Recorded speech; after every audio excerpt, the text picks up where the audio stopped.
Amis auditeurs, fidèles auditrices de la 87.9, la radio des femmes, des enfants et de la musique, bienvenue dans votre émission Le Grand Oral, le rendez-vous de tous les samedis 11h midi. Et on a ce matin l'immense et l'honneur plaisir de recevoir sur ce plateau M.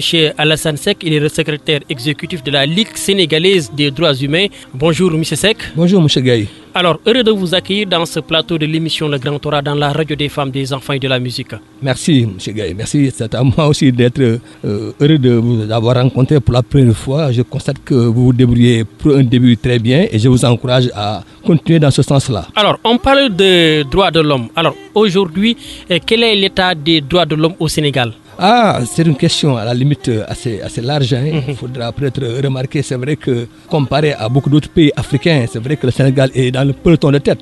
Mais pour autant, il ne faudra pas, se glorifier. Il ne faut pas se frapper la poitrine pour autant, parce que malgré les avancées fortes, quand même depuis quelques années, une bonne quinzaine d'années, sur le plan de la gouvernance, sur le plan des droits de la personne humaine, c'est vrai qu'il y a eu beaucoup d'avancées, mais malgré tout, il y a encore beaucoup à faire. C'est vrai que c'est un pays africain très pauvre qui manque de tout et qui effectivement essaie tant bien que mal de jouer sa partition d'un état de droit. Mais malgré toutes ces avancées, il faudra peut-être constater encore des choses à faire pour améliorer davantage la situation des droits de l'homme. Les droits de l'homme sont-ils respectés au Sénégal ? Globalement, oui, on peut le dire, sauf sur les libertés publiques, sur les enfants, sur les détenus. Il y a beaucoup à faire, sincèrement, il y a beaucoup à faire. Quand vous parlez des enfants, entre autres, vous faites allusion à quoi ? Je pense tous les jours, à chaque instant, je pense aux enfants talibés. Et quand je les vois, j'ai le cœur très gros parce que chaque jour davantage, on rappelle à nos responsabilités, nous, en tant qu'adultes. Quand je pense à mes enfants, à moi qui serais dans la rue, ça me fait énormément mal. Et quand je vois que l'État, malgré ses déclarations fortes, est dans un laxisme incroyable, c'est vrai qu'on se pose beaucoup de questions sur cette volonté politique de vouloir éradiquer la mendicité au niveau des villes à Dakar et au Sénégal. L'État a lancé le projet de retirer tous les enfants de la rue. Aujourd'hui, est-ce qu'il a bénéficié de l'accompagnement des défenseurs des droits de l'homme ? Absolument, oui, on est aux premières loges pour ça, mais malgré tout, malgré les déclarations fortes, les résolutions, les prises de position, on ne voit pas venir, on ne voit pas d'action concrète. Parce que si on nous parle d'enlever à la limite 100 000 enfants, on parle de 1000 enfants qui sont enlevés, c'est une goutte d'eau dans la mer. Malheureusement, ça, il faut le constater, il faut le déplorer. Il n'y a pas eu de volonté forte, de volonté politique forte, en tout cas, qui est constatée par les populations, qui fait qu'on puisse donner l'impression que justement, il y a une lutte contre justement cette mendicité-là. On n'a pas pu le constater, malheureusement, même si pendant une semaine, pendant 10 jours, il y a eu quelques saupoudrages, ça on peut l'appeler ainsi, ramasser des enfants dans la rue avec une camionnette pendant une semaine, à la limite, ça nous faisait sourire, que ce n'était pas une volonté forte, une volonté politique forte pour montrer qu'on est dans ce chemin-là d'éradiquer la mendicité au Sénégal. Alors, qu'a-t-il lieu de faire ? Puisque la volonté, elle n'est pas là aujourd'hui. D'abord la volonté. Il faut d'abord que les lois soient appliquées. Il y a eu, je pense, 2 ou 3 lois qui ont été votées, promulguées, avec des décrets d'application, mais les lois ne sont pas appliquées. Il faut que les lois au Sénégal soient appliquées dans toute leur rigueur. Et ça, c'est vraiment la première chose à faire. D'abord, que ça soit une interdiction. C'est comme si on interdit à quelqu'un de fumer du chanvre indien dans la rue.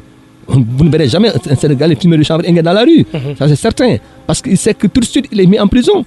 Donc, si les talibés étaient arrêtés, ou leur mandataire, ou leur marabout, comme on dit, les maîtres coraniques qui ont envoyé ces enfants dans la rue, étaient arrêtés à tour de bras, ne serait-ce que pendant une semaine, qu'on interdise de façon systématique, comme on aurait interdit le fait de fumer du chanvre indien. Si ces faits étaient pratiqués à la lettre, avec toute la rigueur qui sied, s'il faut mobiliser la gendarmerie, s'il faut mobiliser des forces paramilitaires pour accompagner justement la police ou tous ceux qui sont chargés de faire cette situation-là, on aurait pu constater un recul. Malheureusement, on peut le constater. Est-ce que ce serait une bonne option, d'autant plus qu'on sait que la mendicité au Sénégal, c'est presque ancré dans notre culture? Malheureusement, mais ce n'est pas adapté au contexte mondial. Nous sommes dans un monde qui évolue. On ne peut pas voir des gens en guenilles, très pauvres, très sales. Ça ne peut pas être accepté dans aucun pays du monde. Moi, j'ai été en Arabie Saoudite. On peut constater qu'il y a la mendicité le vendredi, le temps de la prière entre midi et 14h, 15h. Mais que ça soit systématiquement une opération normale acceptée, c'est impensable, c'est incroyable. Alors, quand on parle des droits humains, des droits de l'homme au Sénégal, on pense le plus souvent dans les conditions de détention, dans les milieux carcérales au Sénégal. Aujourd'hui, comment évolue la situation? Elle est à la limite dramatique. Moi, j'ai la chance d'être actuellement un observateur délégué des prisons. Je suis actuellement observateur délégué à l'Observatoire national des lieux de privation des libertés. Et j'ai pu voir de mes propres yeux la situation des prisons. Comme tout à l'heure, elle est dramatique parce que les personnes sont dans des situations totalement déshumanisées, inhumaines. On peut le regretter, il n'y a pas eu d'évolution, même s'il y a eu un effort de l'État pour éventuellement augmenter la ration journalière des détenus qui passe de 700 francs à 1000 francs, mais dans les conditions de vie, à savoir l'hébergement, le fait de mettre les gens ensemble dans une cellule. Comment faire personne dans une cellule qui était prévue pour 40 personnes? Que Rebeuss actuellement a une capacité d'accueil officielle de 700 personnes maximum, 600 et quelques. Là, on est à plus de 2200 actuellement. Donc, 3 fois l'effectif normal. Vous vous rendez compte? Pour vous dire que quand nous avons à Rebeuss, depuis l'année dernière, on a pu le constater, des chambres qui font 240 personnes avec une seule toilette ou 2 toilettes. Vous vous rendez compte? Donc, nous constatons que c'est une situation à la limite dramatique. C'est vraiment le cas de le dire. Et regretter que malgré ces déclarations qui sont faites, le Sénégal, qui avait promis cette année 2017 de construire une nouvelle prison à Diamniadio, qui avait même fixé le budget à 10 milliards 500, qui a même, dit-on, dégagé 3 milliards 500 pour le début des travaux, mais on ne voit pas venir la première pierre. Parce que justement, on pense que jusqu'à maintenant, est-ce que vous faites ces suivis? Est-ce que vous, en tant que Ligue de défense des droits humains, vous faites un suivi sur les déclarations, sur les projets proposés par l'État du Sénégal? Absolument, nous le faisons. C'est pourquoi je suis là, pour vous dire que nous le faisons, mais nous déplorons que c'est des effets d'annonce. Il n'y a pas d'action concrète derrière. Parce que nous savons qu'au Sénégal, encore dans les mentalités sénégalaises, le fait de construire une prison est encore un blocage dans l'imaginaire sénégalais. De penser qu'une autorité sénégalaise n'ose pas, pour l'instant on l'a toujours dit, on le constate, parce que M. Gaye, on peut dire que ça, je l'ai répété partout ailleurs, que les autorités sénégalaises, depuis les indépendances, n'ont jamais construit une prison en tant que telle. Malheureusement, les prisons qui ont été faites au Sénégal, c'est des maisons adaptées. Les 37 prisons qui sont au Sénégal, elles sont adaptées. Il n'y a que 2 qui ont été construites à cet effet, 2 ou 3. 2. À Saint-Louis en 1800 et quelques, et à Rebeuss 1926. Ça fait bientôt 100 ans. Les autres maisons d'arrêt et de correction sont des maisons adaptées. C'est une ancienne écurie à Kaolack ou à Louga, ou des anciens bâtiments qui sont à la limite, qui ont été adaptés parce que les gens n'avaient pas le choix. Mais c'est pour donc vous dire que il y a une croyance forte qui consiste à dire que si une autorité construit une prison, elle est la première à l'occuper. Parce qu'on a fait référence au président Mamadou Dia qui avait été arrêté et amené à Kédougou dans des HLM. HLM de Kédougou, on avait pris 2 maisons HLM qu'on avait fusionnées pour en faire une maison d'arrêt et de correction à l'époque à Kédougou. Et tout de suite, la transition est faite rapidement pour dire que une autorité comme Mamadou Dia, qui avait construit les HLM de l'époque à Kédougou en 1962 ou 1963, a été la première personne à occuper ces HLM-là. Vous voyez que ça n'a rien à voir. C'est des maisons HLM destinées à une habitation normale. Malheureusement, malgré, donc on a pu constater, pour ce qu'on a entendu au niveau des autorités, que la prison, ce n'était pas la première préoccupation des autorités. Parce qu'on dit que oui, les gens qui vont être en prison, c'est des gens qui ne servent à rien dans la société. Donc on les négligeait au point qu'aujourd'hui, comme je vous l'ai dit, depuis les indépendances, depuis 1960, il n'y a jamais été question de construire une seule prison. Alors, ces mauvaises conditions qui ont conduit dernièrement à une série de mutineries à la prison centrale de Rebeuss, aujourd'hui, qu'en est-il de ce dossier? Le dossier est encore pendant. J'ai la chance de connaître l'avocat qui était l'avocat de la victime qui a été donc tué dans cette mutinerie-là, mais ça ne bouge pas parce que c'est vrai que c'était des émeutes. Souvent, ce n'est pas évident de situer les responsabilités. Il y avait 2000 personnes à devoir garder en prison parce que laisser ces gens partir hors de la prison, c'était la limite un scandale. Heureusement que ça ne s'est pas passé, que les gens n'ont pas pu sortir pour pouvoir, comme ça s'est passé récemment, où je pense en RDC, il y a eu des détenus qui ont pris la fuite parce qu'il y a eu une mutinerie d'une prison en RDC, en République démocratique du Congo.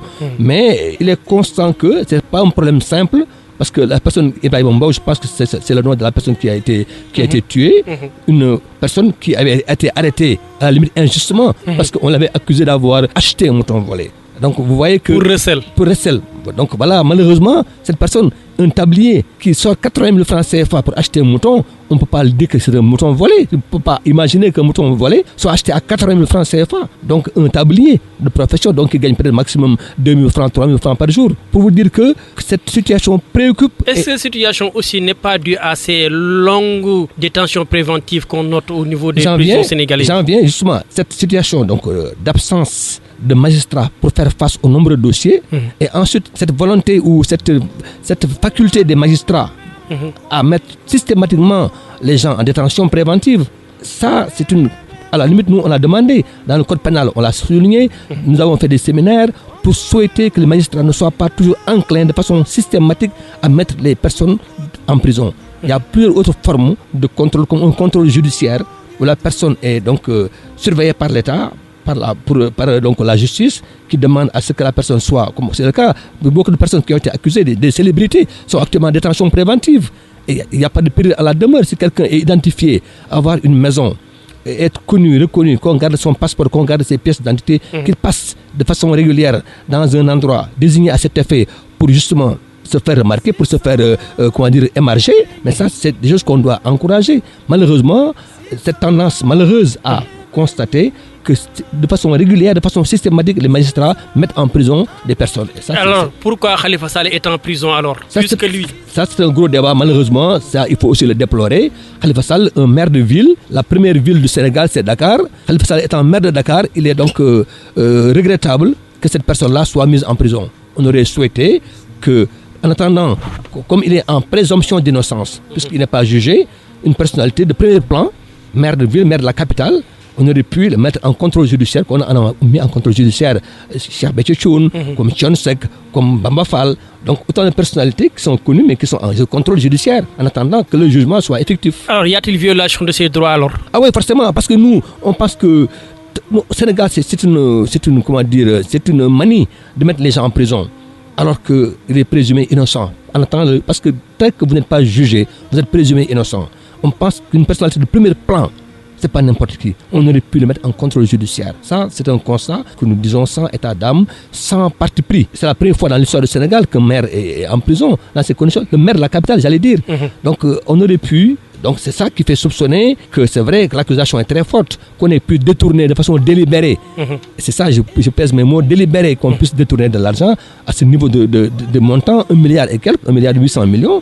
Pour nous, Khalifa Sall, quel que soit son niveau d'intelligence, on soupçonne qu'il n'est pas bête pour avoir été ministre, député et responsable politique de premier plan au Sénégal. Khalifa Sall depuis une vingtaine d'années. On soupçonne qu'il n'est pas bête, qu'il puisse de façon délibérée, au-dessus de tout le monde, voler, comme on dit entre guillemets, 1 milliard et quelques. Pour nous, c'est invraisemblable.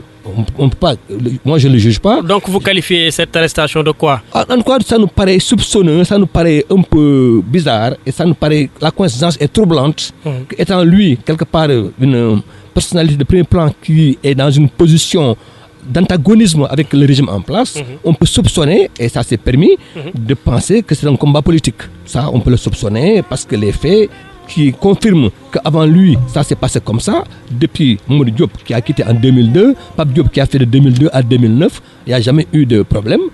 Qu'un beau matin que l'IGE, pour la première fois, arrive à la mairie de Dakar pour signaler cette anomalie-là, qui existe depuis, dit-on, depuis Blaise Diagne, ça nous paraît quelque part troublant. Maintenant, c'est le maire de la capitale, c'est vrai, il est en prison. Pas de télévision pour lui, selon les dires. Interdiction de se rendre à la bibliothèque et à la mosquée. Pas de visite, une baisse de ses visites qui passe de 20 à 10. Oui. Et le maire de Dakar, pour tout compléter, boute le parloir. Et le directeur de l'administration pénitentiaire a fait face à la presse pour démonter ces accusations. Ça vous paraît juste? Non, c'est de bonne guerre. Hein. Non, lui, il est dans son rôle. C'est un fonctionnaire de l'État. Il a le devoir peut-être de s'expliquer. Mais ça ne lui donne pas raison. Parce qu'il y a des pratiques qui existent. Karim Wade, pendant 3 ans, a bénéficié d'une situation presque semblable. Il y avait un contact. Moi, je suis allé voir Khalifa Sall. Il y a quelques mois, j'étais dans une groupe de la société civile. Nous sommes allés le voir en contact. Là, il était assis à côté de moi. On était assis côte à côte. On a parlé pendant presque 20 minutes. Mais nous pensons qu'une personnalité de premier plan, comme on l'a dit, parce qu'on a expliqué, avant-hier, il a expliqué le directeur de l'administration pénitentiaire, qu'une personnalité a quelques privilèges du fait de son rang. On a dit que si on le mettait dans les mêmes conditions que les autres, parce que les gens souvent, la réponse est de dire que, oui, est-ce que c'est un détenu comme les autres? C'est pas un détenu ordinaire. La preuve, ils ont expliqué qu'ils ne peuvent pas le libérer, qu'ils ne peuvent pas le laisser aller à la mosquée du fait de sa sécurité. Ils l'ont expliqué. Du fait... Est-ce que vous pensez que c'est un argument fondé? Pas toujours, hein. C'est ce que j'ai dit. J'en arrive parce que moi, je connaissais des personnalités qui étaient en prison, mais qui étaient toujours avec les autres et qui étaient même des amis finalement, à force de se fréquenter. Khalifa Sall n'a pas tué un enfant, il n'a pas fait un scandale dans le délit, il n'a pas été un violeur ou quelqu'un qui a fait un assassinat monstrueux. Donc accusé de vol, un maire de Dakar en activité, dire que c'est pour sa sécurité, ça nous paraît quelque peu léger. Est-ce que c'est pas une manière de bafouer sa liberté de culte aussi, de l'isoler? Mais je pense que c'est peut-être dans le zèle. Moi je pense que c'est dans le zèle. Hein. Moi je pense que c'est plus dans le zèle que autre chose. Parce que je ne pense pas qu'il aille de façon délibérée pour bafouer sa liberté de culte. Je ne pense pas. Je pense que peut-être dans le souci de bien faire, argumentant ou bien arrogant que c'est une façon de lui assurer sa sécurité, pour nous, ça ne nous paraît pas très, très, très puissant comme argument. Nous pensons que non seulement il ne devait pas être emprisonné, à l'instar des autres qui sont en liberté. Je connais des gens que vous connaissez, je ne donne pas de nom, mais suivez mon regard, des gens qui sont libérés, qui font ce qu'ils veulent, qui font leur activité normale, sans être inquiétés parce qu'ils sont en liberté provisoire. Ils auraient pu être en liberté provisoire, c'est ce que j'ai dit. Donc dès lors, si vous le mettez en prison, il ne sera pas comme un hôtel, c'est pas comparable. Mais on aurait pu éviter cette situation malheureuse qui consiste à le mettre en prison pour des faits qui ne sont pas forcément très très puissants en tant qu'argument, parce que ayant été soupçonné de détournement de deniers publics comme on a dit, alors que c'est des sommes qui ont été connues de tout le monde depuis presque une centaine d'années, depuis 1920 on a dit, confirmées par deux maires, Mamadou Diop et Pape Diop, connus et puis réclamés par le conseil municipal qui à l'unanimité a fait une déclaration pour dire que c'est eux qui ont donné l'autorisation, parce que c'est connu. Vous voyez que l'argumentaire de l'État qui consiste à dire que c'est les IGE qui ont signalé, ça ne peut pas prospérer. Parce que justement, on peut mettre dans le contexte que le monsieur, par coïncidence, est dans une position d'antagonisme ou d'opposition avec le régime en place. Donc là, c'est vrai, il prête le flanc à quelques, entre guillemets, fautes qui ont été commises malheureusement, et là du coup c'est une, comme on dit, les gens n'ont pas d'état d'âme, c'est une faute. Alors au-delà des condamnations et des dénonciations, qu'est-ce que la Ligue sénégalaise des droits humains fait pour rétablir le maire de Dakar dans ses droits? Nous avons reçu une délégation de la mairie, à la Ligue, Assane Dioma Ndiaye et moi. Nous en avons parlé, nous avons fait un communiqué. Moi j'ai fait partie des 4 personnes pour le compte de la société civile qu'on appelle la PACT. C'est la plateforme des acteurs pour la transparence des élections. Nous avons été allés voir Khalifa Sall dans sa cellule. On l'avait sorti, donc nous avons pu discuter pour après faire un communiqué de presse pour dire que l'État doit respecter la liberté des gens, que chaque Sénégalais a le droit de pouvoir être candidat demain après-demain, que ces droits soient respectés, qu'il faut que l'État apprenne à respecter la liberté de réunion, la liberté d'appartenance syndicale, politique, de partis politiques ou autres. Donc c'est pour dire que nous, défenseurs des droits de l'homme, nous n'avons pas d'armes, nous n'avons pas d'armée. Nous avons juste notre plaidoirie pour parler, faire des communiqués de presse, et nous l'avons fait, aller voir la personne en question, s'inquiéter de la situation, de son état de santé et de sa version des faits. Nous l'avons fait, nous avons pu le recueillir. Moi j'étais avec Khalifa Sall, je vous l'ai dit tout à l'heure, pour dire que c'est pourquoi je me permets aujourd'hui d'en parler.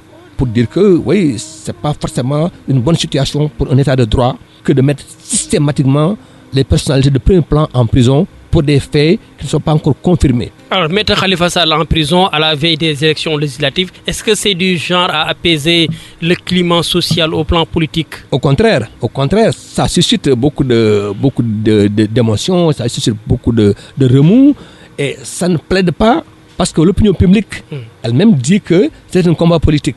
Si vous voyez le taximan du quartier, si vous voyez le vendeur de fruits, il dira que oui, c'est parce que c'est un opposant. Parce que c'est vrai, en 2014, c'est ça où ça a commencé. Khalifa Sall, contre l'avis du régime en place, a créé sa propre liste Taxawu Dakar et a gagné toutes les mairies à 2 près, sur 19 mairies de Dakar. C'est pour dire que c'était une façon de défier l'autorité de l'État. L'État qui avait accepté de sacrifier son premier ministre qui avait perdu à Grand Yoff. Et ça pour dire que c'est une gifle à la limite, donc porter à l'État ou au régime en place. Et ça, justement, ça peut ne pas être une situation d'impunité. Parce que c'est vrai qu'après, ce qui s'est passé, on l'a vu, on a cherché des cafards et on a trouvé. Parce que je sais que dans toutes les gestions que vous faites, il y a forcément une faute, qu'elle soit lourde, acceptée ou pardonnée. Il n'y a pas de solution parfaite. Dans la gestion, il n'y a jamais de solution parfaite. Il y a toujours eu des argumentaires pour justifier une action. Parce que ça dépend des contextes. Mais si vous venez, vous trouvez une pratique qui est faite depuis toujours et que vous l'adoptez, donc aujourd'hui, Khalifa Sall n'est pas comptable. Il n'est pas, financier. Je crois que c'est un enseignant, un professeur de géographie ou d'histoire, un truc comme ça. Mais en tout cas, il est loin des finances. Donc si... Les géographes. Voilà.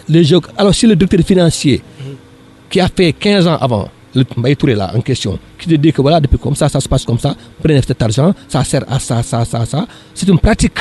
Pratique, c'est une pratique. Accepter de part et d'autre, accepter de façon consensuelle. Alors, pratique pour pratique, on va parler de cette pratique à l'Assemblée nationale. Le député Maître El Hadji Diouf a déclaré ce jeudi qu'il y a une pratique nébuleuse au niveau de l'Assemblée nationale. 30 millions de francs CFA qui sont détournés par mois et ça fait 350 millions, 1,8 milliard pendant les 5 ans.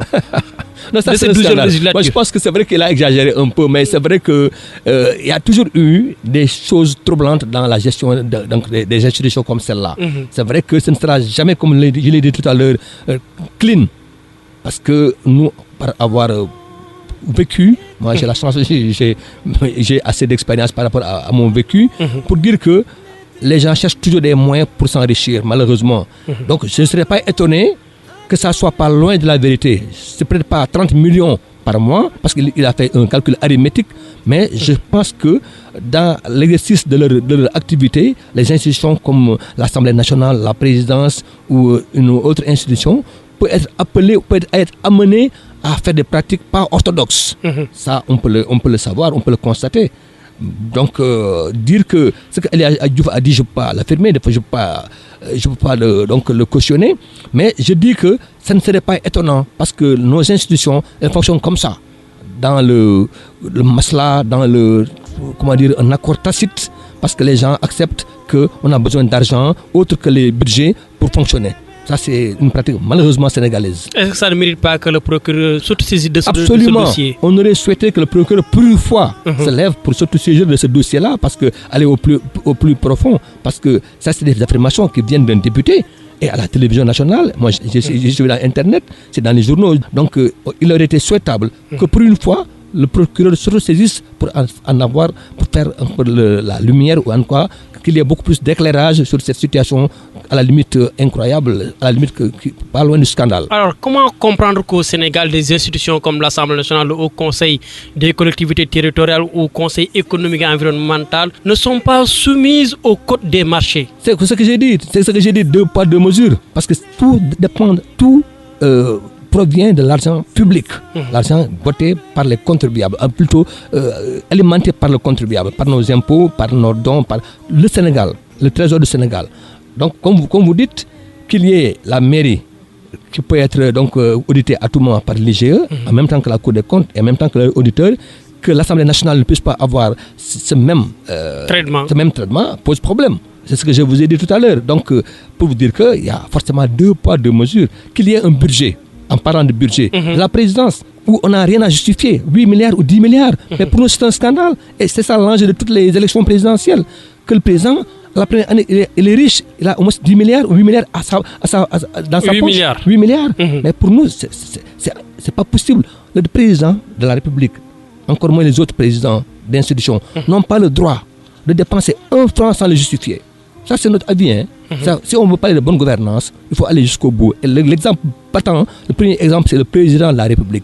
Il a le devoir d'expliquer à 1 franc près toutes les dépenses qu'il aurait faites sur ce budget qu'on appelle les fonds politiques. Est-ce qu'aujourd'hui, vous avez engagé le combat pour mettre un terme à ça? Parce que, aussi, vous l'avez dit, il est hors de question que des institutions pareilles ne soient pas soumises au code des marchés. Mais justement, nous, on est actuellement en partenariat avec le Forum civil, qui s'occupe surtout de bonne gouvernance. Nous, on est dans l'assistance judiciaire, on est dans les droits de l'homme de façon globale, en général, dans les élections. Mais chaque association, chaque organisation a une particularité d'avoir une spécificité ou bien une spécialité dans son domaine d'activité. Nous le disons, mais pour l'instant, nous laissons le soin au Forum civil, qui hier ou avant-hier seulement en parlait, qu'on soit parfois de concert, qu'on soit ensemble pour dénoncer ce genre d'opération. Mais nous savons que ça devrait venir des populations. Parce que nous, en tant qu'ONG, on n'est pas assez armés pour faire bouger ce système qui est là depuis toujours. Qu'on puisse laisser, qu'il n'y ait pas les fonds politiques, ça existe à l'Assemblée nationale, à la primature, comme on dit, au Conseil économique, social et environnemental, 500 millions, ici c'est 2 ou 3 milliards, 400 millions. Pour nous, toute somme d'argent dépensée par une institution quelconque, de la présidence de la République à la plus petite institution, doit être justifiée. Parce que ça dépend, c'est de l'argent du contribuable. Eux, ils ont leur salaire. Ils ont leur indemnité, si vous voulez. Ils n'ont qu'à leur donner 10 millions de francs par mois ou 15 millions de francs par mois. Mais pour une dépense où on vous donne dans un pactole de 8 milliards à dépenser, à qui en veut, en voilà. Mais pour nous, c'est un scandale. Et c'est tout l'enjeu de la présidentielle qu'un président de la République, tout de suite, il est élu président. Le lendemain, il est milliardaire. Et c'est le cas, malheureusement. Et c'est troublant, c'est pas juste. Et ça, porte atteinte à la crédibilité en quoi de nos institutions. Bonne gouvernance, on en parle toujours avec la gestion des ressources humaines au Sénégal. Dernièrement, il est question du gaz et du pétrole avec ces contrats signés avec Total, la démission du ministre en charge du secteur. Alors vous, qu'est-ce que ça vous inspire tout ça? De l'obscurité, des choses opaques, pas claires. Malheureusement, parce que, une fois encore, vous avez vu un peu les conséquences politiques qu'un ministre ose défier son président de la République et son premier ministre pour des questions de principe. C'est ahurissant. En Afrique, en tout cas, c'est rare. Il faudra après le souligner que quelqu'un accepte de perdre son poste de ministre pour des principes, c'est rare. Je pense que c'est l'une des rares fois où on voit ça au Sénégal. Donc, c'est pour dire que cette histoire de pétrole et de gaz est déjà une situation très compliquée au Sénégal. Parce que depuis le début, l'immixtion du frère du président, ce tour de passe-passe avec Petro-Tim, Timis Corporation, ce Frank Timis qui n'est pas toujours net ou n'est pas blanc comme neige. Donc c'est ce qu'on appelle, il y a trop de casseroles qui sont secouées, qu'on entend à travers cette histoire de pétrole depuis 2012. Et aujourd'hui, je pense que je l'ai lu dans la presse, l'IGE même avait signalé que Petro-Tim n'avait pas le droit d'avoir ce marché d'exploration. Parce que Petro-Tim n'avait pas les qualités, ou en tout cas le profil pour le faire. Et justement, apparemment, l'histoire leur a donné raison, parce qu'après, ils ont vendu, et ils ont tout vendu, et gagnant de l'argent.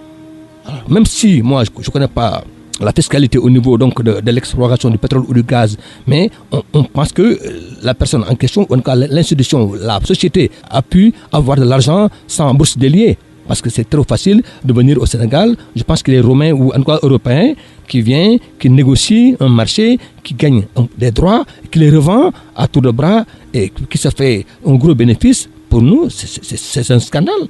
Parce que c'est trop facile. Non seulement vous n'avez pas le profil, c'est comme vous ou moi, nous allons créer une société, nous allons donc répondre à un appel d'offres pour gagner un marché sans avoir eu le profil ou les références pour gagner ce marché-là. Donc dès lors, toute cette situation que nous vivons sur ce pétrole, sur ce gaz-là, nous donne l'impression que ce n'est pas encore demain la veille qu'on aura de la clarté, de l'éclairage sur cette situation encore nébuleuse. Alors, est-ce que ne pensez-vous pas que ce n'est pas le moment, vous, en tant que défenseur des droits humains, de se lever pour dire non, halte, ça suffit, parce qu'on parle souvent de la malédiction liée au pétrole, ce que ça conduit dans certains pays. Souvent, c'est après les droits des personnes qui sont bafouées, des personnes qui sont maltraitées, des personnes qui sont violées ou même tuées dans certains pays. Alors, ne pensez-vous pas que c'est le moment de porter le combat? On a commencé le combat. Moi, j'ai été à la télévision TFM le 14 octobre, ça fait quelques mois, pour parler de ça. Le jour où le frère du président avait démissionné de Petro-Tim pour aller à Timis Corporation, j'ai été interviewé et j'ai dit la même chose. J'ai dit que le frère du président, dès lors qu'il est sur plusieurs casquettes, il est banquier, il est dans le pétrole, il est dans la politique, il est merdeux, il est. Alors je dis qu'en même temps, et subitement, en 2014, vous êtes connu des populations, alors qu'avant, on n'a jamais entendu votre nom. Donc je dis que tous ces faits concourent à montrer que ce qu'on reprochait à Abdoulaye Wade et son fils d'être dans le ministre du ciel et de la terre, le frère qui est maintenant le président qui est en poste, donne en quoi l'impression En tout cas, il nous fait penser à ce personnage qui était Karim Wade à l'époque, qui était connu partout, le ministre du ciel et de la terre, celui-là qui est banquier, qui est dans le pétrole, qui est électif, président de tous les élus locaux, parce que le poste il a enlevé, maire de Guédiawaye. Alors vous voyez, président de tous les maires du Sénégal. Ça, c'est gênant, ce que j'avais dit, c'est gênant pour le président. J'avais dit que c'est une épine dans le pied de son frère. Et nous l'avions dit. Et ensuite, cette notion de malédiction du pétrole, ça ne se reflète qu'en Afrique, à la limite. C'est parce qu'il n'y a pas de bonne volonté, il n'y a pas de clarté dans la démarche. Parce que si les choses allaient dans le sens normal, le pétrole qui est exploité, les recettes qui sont connues, publiées, les contrats publiés, les recettes publiées, comme on le fait dans chaque entreprise, la Sonatel, j'ai lu quelque part qu'il y a un chiffre d'affaires de 800 milliards. C'est connu, on publie dans les journaux de la place le compte. Est-ce que c'est normal qu'une société nationale comme la Sénélec fasse des bénéfices? Voilà, ça peut être pas mauvais parce que je vois que le manager n'est pas mal. Le manager que j'ai suivi un peu de loin, apparemment était un très bon manager. Bon, même si vous voyez, c'est une société nationale, mais c'est l'une des rares fois au Sénégal d'ailleurs qu'on diminue le prix de l'électricité. C'est la première fois que j'entends ça. Moi, j'ai assez d'années de vécu pour voir que c'est la première fois que j'entends une diminution aussi drastique du prix de l'électricité. Ensuite, qu'on puisse dire que la Sénélec fait des bénéfices, si ça s'est passé dans les règles de l'art, c'est tant mieux. Parce que c'est vrai qu'avec un effectif, on a combien de 5, 8, 7 millions d'abonnés. Si on fait le calcul, on peut trouver une formule qui consiste à faire gagner de l'argent. Au moment où certains Sénégalais peinent à avoir de l'électricité correctement. C'est vrai que la situation n'est pas comme on peut le penser comme celle-là. D'un côté, c'est vrai qu'il faut continuer à investir. Je pense qu'ils ont continué à investir parce que c'est une question d'investissement à moyen terme. Mais si on gagne de l'argent qui permettra de faire des investissements, donc, mais c'est tant mieux parce que c'est vrai que le Sénégal est un pays pauvre. Le courant, le gaz, mais tout ça, on va au fur et à mesure l'installer dans nos familles. Ce ne sera pas sur un coup de baguette magique. Mais ce qu'il faut en quoi noter, c'est qu'il y a eu baisse du prix de l'électricité, il y a eu des bénéfices. Maintenant, on attend de voir qu'est-ce qu'on fait avec cette manne de gains à la Sénélec. Mais je sais que pour le pétrole et le gaz, c'est une volonté politique où il faudra être clair, transparent, associer la société civile, montrer tout. C'est sur Internet, c'est dans les journaux et ce sera que bénéfice pour les populations. Alors, même le président a demandé au ministre concerné de publier tous les contrats. Ah oui, c'est ça qu'il faut souhaiter, parce que ça appartient à l'État. Autant on a publié, les comptes, le compte financier de la Sénélec ou de la Sonatel ou d'une société quelconque, autant on doit le faire pour les sociétés d'État. Petrosen, qu'on n'entend pas souvent, qui est l'interlocuteur de l'État, c'est l'État qui a mis en place Petrosen, on doit souhaiter que ces sociétés puissent avoir les moyens de publier tous les documents liés aux finances et liés au pétrole et au gaz. Nous allons rester dans le domaine des hydrocarbures pour parler de ce scandale du carburant toxique. On avait appris que la Ligue sénégalaise des droits humains avait porté plainte en septembre 2016. Oui. Alors aujourd'hui, qu'en est-il de ce dossier? Malheureusement, c'est encore, silence radio. Moi, j'ai eu la chance d'avoir été le signataire de la plainte. Hassan Diomaniaï étant l'avocat de ce dossier de la Ligue sénégalaise, même s'il est le président, il a été l'avocat. Nous avons déposé une caution de 100 000 francs CFA auprès du doyen des juges Sambassal, septembre. Maintenant, calculé, ça fait 4 et 5, ça fait bientôt 9 mois. On n'a pas encore été convoqué pour la suite parce que nous avions demandé qu'il y ait une enquête soit ouverte. Malheureusement, on attend toujours la suite. Ça fait 9 mois, nous avons déposé plainte avec une caution pour montrer notre volonté, notre détermination à aller jusqu'au bout, parce que nous avons vu le rapport de Public Hire, qui est une ONG suisse, qui a fait une enquête pendant 3 années dans beaucoup de pays de l'Afrique de l'Ouest et qui a pu établir qu'il existait en Suisse des sociétés comme Adax, comme Oryx, comme Trafigura, je reviendrai dans son cas tout de suite, que ces sociétés fabriquent à dessein du pétrole qu'on appelle le dirty diesel. Et ça a été tellement scandaleux parce qu'on a vu les conséquences de ce pétrole-là qui était à 1500 ppm. C'est l'unité de mesure de la toxicité. Pour dire que actuellement, au niveau de certains pays africains, ils ont accepté de diminuer parce qu'ils ont dit, les sociétés en question ont dit qu'elles respectent les normes sénégalaises. 1500 ppm, pour nous, c'est un taux de toxicité qui est inacceptable en Europe. En Europe, ils sont autour de 10 ppm. Nous, on est à 10. Nous, on est à 1500 pour montrer que l'aspect maladie, toutes les maladies cardiovasculaires, toutes les maladies, pulmonaires, j'allais dire, le poumon, l'asthme, les maladies de l'épiderme, les dermatoses, tout ça sont dus à cette exploitation massive. Alors, j'ai envie de vous poser la question à savoir comment ces hydrocarbures peuvent passer tous ces organes de contrôle. Mais les organes de contrôle, ils ont accepté, c'est ça le problème, c'est qu'ils ont accepté de dire que le Sénégal, ces normes sont autour de 1500, alors que les normes actuelles doivent être autour de 400-300 en Afrique. Mais pour dire qu'ils respectent, disons, la loi sénégalaise, et c'est ça qui est inacceptable, parce que les pays comme le Ghana, comme la Côte d'Ivoire, comme beaucoup d'autres pays, comme le Togo, ont accepté de réduire leurs normes pour les mettre des normes beaucoup plus acceptables comparées aux pays européens. Donc c'est pour dire que le Sénégal a failli, l'État sénégalais a failli, l'État sénégalais gagnerait à revoir, parce qu'il y a eu beaucoup de rencontres au niveau des Nations Unies, au niveau environnemental, pour dire que l'État sénégalais doit s'adapter au contexte mondial, réduire les normes qu'elle a proposées, qui sont inacceptables, parce qu'elles sont inhumaines, et conduisent à des maladies presque incurables sur certaines populations. Alors, qu'est-ce qui peut pousser un État à adopter de telles mesures? C'est toujours, comme je dis, l'État ne contrôle pas les hydrocarbures. Malheureusement, l'État, vous voyez que toutes les sociétés, c'est des sociétés étrangères. C'est Total, c'est Shell. D'ailleurs, Shell qui était l'une des premières à être indexée. Et Shell, que vous voyez, qui est là, malheureusement, et même malheureusement, des sociétés comme Puma, comme d'autres sociétés qui ont des conseillers sénégalais. Je pense que Puma a des relations étroites avec un conseil du président. Et donc ça nous fait donc penser qu'il y a d'étroites collaborations entre les autorités politiques et certains milieux d'affaires, malheureusement. En tout cas, nous avions souhaité, parce que Trafigura, pour revenir à son cas, avait en son temps, à Côte d'Ivoire, accepté de transporter des produits toxiques qui ont fait 17 morts en Côte d'Ivoire, parce qu'il fallait les enfouir dans un pays africain. Et ils ont forcé pour le faire à Abidjan, dans le port d'Abidjan. Résultat, le lendemain, l'enfouissement de ces produits toxiques a donc produit, des gaz mortels qui ont tué 17 personnes. À l'époque, Trafigura il y avait comment ça s'appelle le Boko, je sais pas quoi. Il y a une appellation, je pense que c'est un bateau hollandais ou un bateau en quoi européen, pour dire que Trafigura était habitué des faits, de toujours trafiquer, vendre, faire un commerce avec des produits toxiques. Et malheureusement, il n'y a jamais eu de conséquences. Même pour Abidjan, il y a eu un procès où ils ont payé beaucoup de milliards aux victimes. Et je sais qu'à l'époque, la FIDH, qui est la Fédération internationale des ligues des droits de l'homme, avait été impliquée pour que le procès aille jusqu'au bout. Donc, Trafigura revient pour ce diesel sale actuellement, donc, qui est vendu au Sénégal.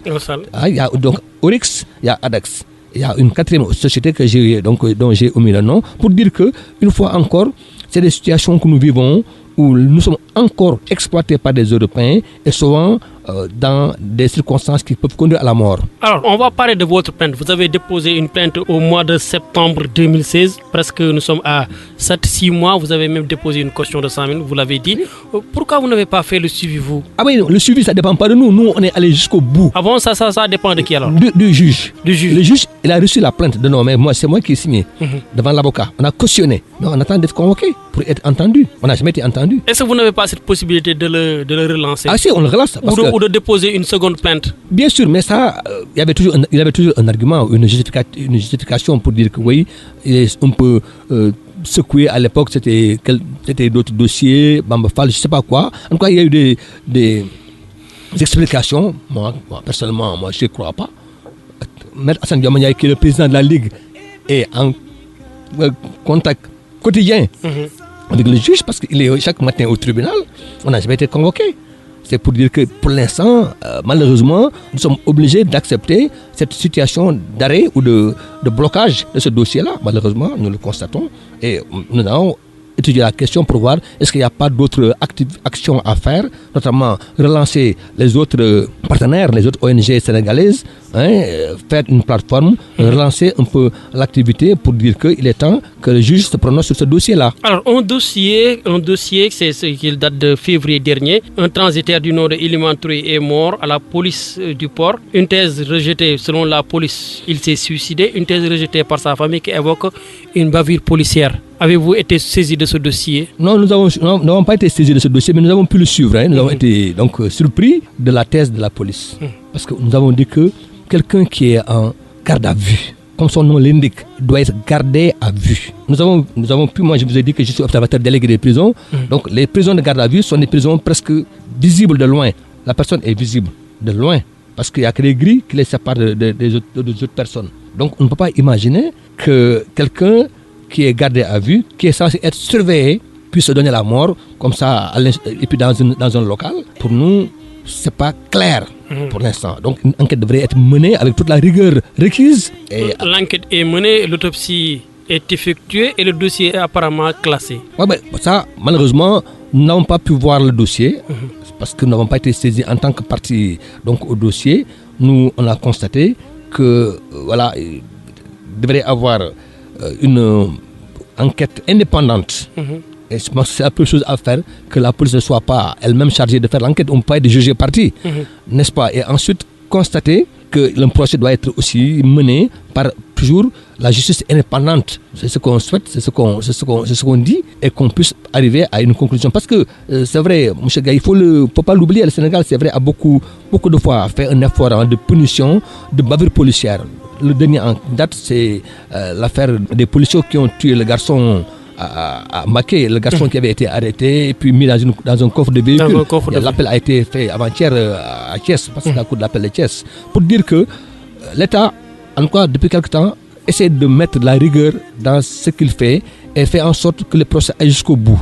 Il y a eu beaucoup de cas, comme le cas de gosse qui a été tué, le Faye, comment il s'appelle, le Faye, à l'université. Il y a eu un procès où les gens qui ont été soupçonnés ont été jugés et condamnés à 5 ans ou 10 ans, je ne sais plus comment. En tout cas, il y a eu 2 ou 3 cas où les bavures policières ont été sanctionnées par des peines de prison lourdes. Alors, autre condition au Sénégal, restons dans ce milieu des prisons, on va y rebondir, avec ces présumés terroristes, des personnes qui sont arrêtées, et souvent des conditions qui ne collent pas très avec le respect de leurs droits. C'est vrai que moi, je suis allé les voir. Je vous ai dit que je suis allé les voir. C'est vrai que c'est assez draconien. C'est vrai que nous sommes tous en France, aux États-Unis, au Sénégal. Les gens sont dans la hantise, dans la peur du djihadiste. Malheureusement, vous voyez, la France, encore au mois de novembre prochain, risque encore de reconduire un état d'urgence. C'est la 5e ou 6e fois qu'on reconduit l'état d'urgence. Aux États-Unis, il y a des lois très fortes qui donc faites contre les soi-disant accusés de djihadisme ou de terrorisme. Sénégal entre dans la danse, dans ce même ordre d'idée, d'être très rigoureux parce qu'ils ont un quartier spécial des détenus au niveau du camp pénal pour montrer la détermination de l'État à lutter contre le terrorisme. Ça, c'est des faits de société actuels. C'est vrai qu'il y a un minimum. D'ailleurs, c'est le débat. C'est nous le débat que nous posons. Nous, on a fait 2, 3, 4 séminaires pour parler de l'antagonisme, ou en tout cas de la dualité sécurité et droits de l'homme, ou djihadisme et droits de l'homme. La lutte contre le djihadisme, contre le terrorisme, est-ce que ça peut conduire à donc violer tous les droits de l'homme?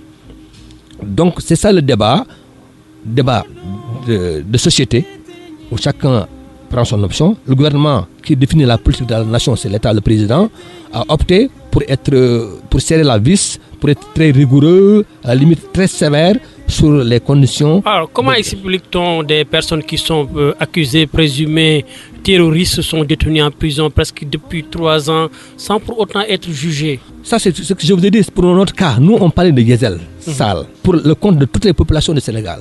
Ça fait 9 mois, c'est septembre, octobre, novembre, décembre. 4 plus 5, ça fait 9 mois. Ça fait 9 mois, il n'y a pas eu de suite. Donc, à plus forte raison des djihadistes qu'on accuse, le juge a toujours le bel argument de dire que nous sommes dans le dossier. Le dossier est en cours. On ne peut rien, ça c'est leur argumentaire, c'est leur argument. Nous, on n'est pas des juges, on n'est pas des magistrats, on ne peut pas faire le travail à leur place. On le constate et on le regrette. On aurait souhaité que le dossier soit vite jugé. C'est comme, je vous renvoie au cours d'assises, on appelle maintenant les chambres criminelles. Ça dure parfois 7 ans, 8 ans le dossier. Récemment, on jugeait des dossiers que je suis allé au tribunal, les dossiers de 2011. 7 ans, 6 ans actuellement.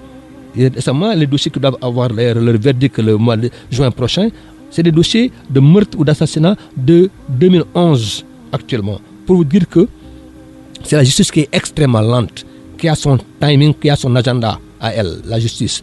Malheureusement, c'est vrai qu'on peut invoquer l'absence ou le manque de magistrats. Ça, c'est vrai que c'est au Sénégal. Malheureusement, l'État ne fait rien pour arranger les choses parce que l'État prend ces magistrats-là pour les mettre ailleurs. Je vois qu'au moins sur 400 magistrats, au moins il y a presque une cinquantaine qui sont dans l'administration. Alors qu'on aurait pu les mettre dans leur... Pourquoi ils ont été formés? Ils ont été formés pour être des juges ou des procureurs. Mais quand un magistrat, je vous donne le scoop, un magistrat est directeur du Petit Train Bleu, c'est presque un scandale. Un magistrat qui vend des billets de train ou un magistrat qui va être directeur du Petit Train Bleu, toute l'administration, tous les directeurs de cabinet, les secrétaires généraux des ministères, c'est presque des magistrats. Alors que leur métier originel est pour juger, pour être dans la juridiction. Donc ça, c'est un manquement de l'État qui aurait gagné. Ils ont dit que chaque année, ils vont recruter 10 ou 15 magistrats, mais ça ne règle pas les choses. On aurait dû dire qu'un magistrat, par définition, il doit être là pour le jugement, pour le procès. Or, de plus en plus, c'est l'État même qui donne le mauvais exemple. En les embauchant, en faisant une promotion, vous connaissez à l'ANPEJ, vous connaissez le Petit Train Bleu, dirigé par des magistrats. Alors que les gens font 7 ans de détention préventive en attendant leur jugement. Donc ces manquements-là concourent à constater que la volonté politique n'est pas encore de mise actuellement au Sénégal.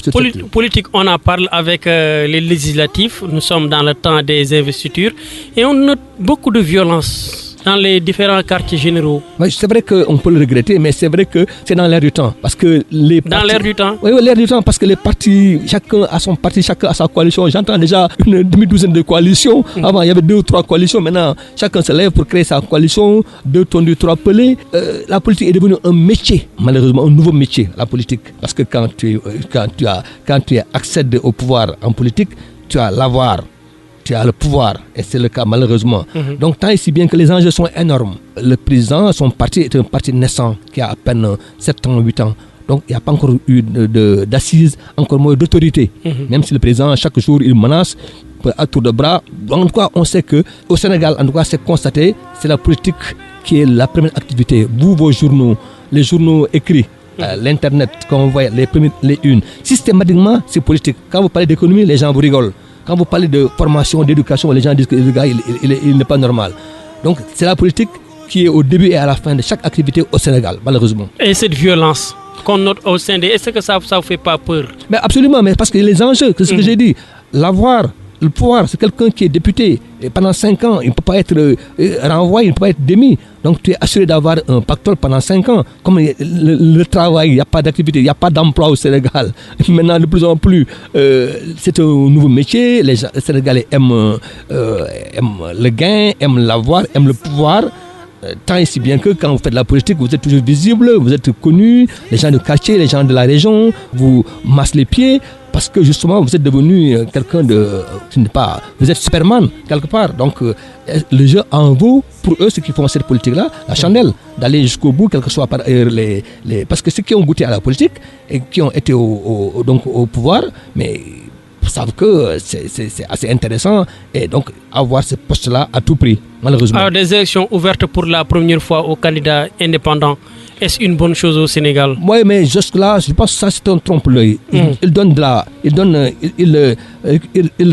récupère de la main gauche qu'ils ont donné de la main droite. Ah bon, comment? Oui, parce que les conditions pour avoir le droit d'être candidat, mais les conditions sont draconiennes. On vous demande d'avoir 2000 ou 1000 signatures par région. 30 000 signatures.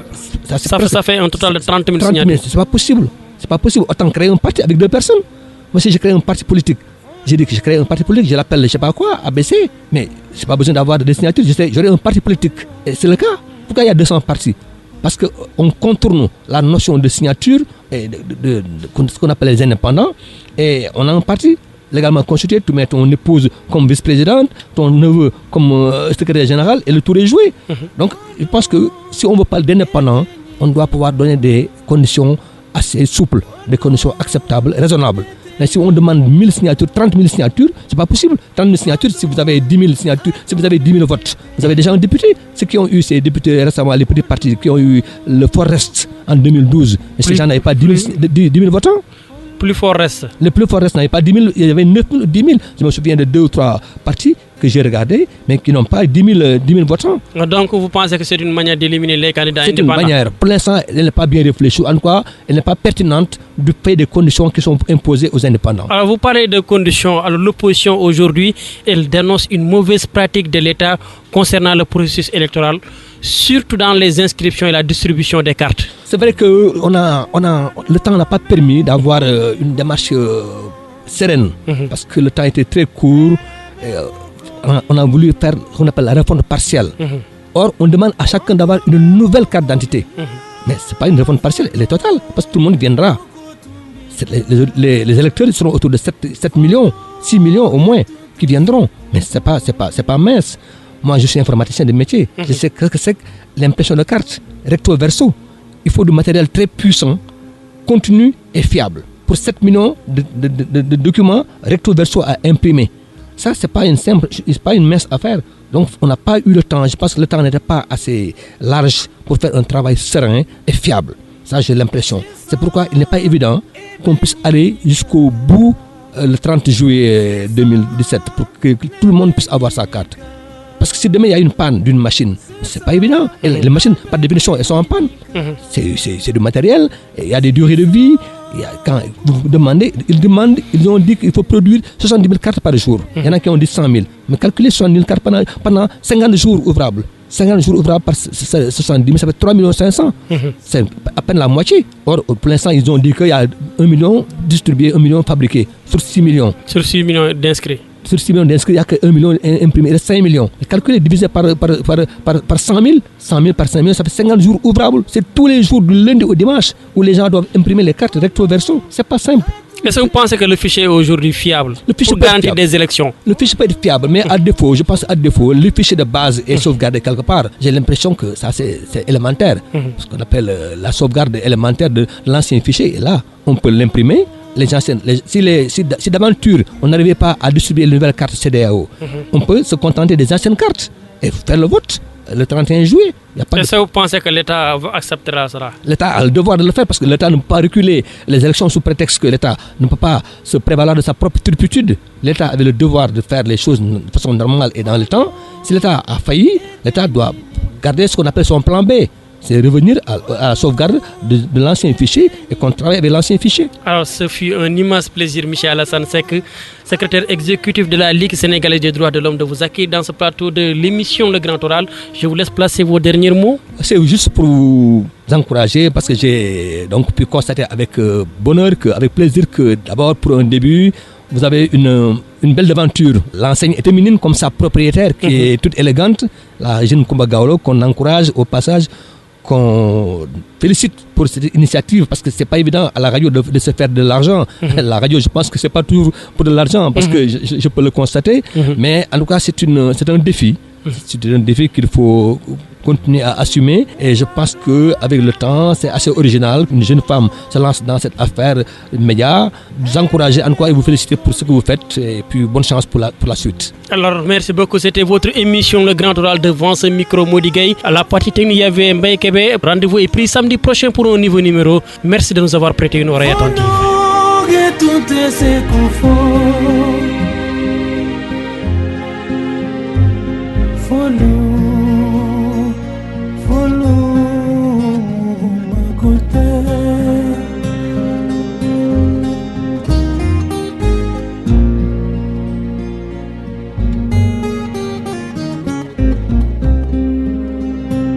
Sisa ebenyinika, sisa nebenyinika, sisa ambebenyinika, sisa kukodumbeke, fole ganyinika, sisa.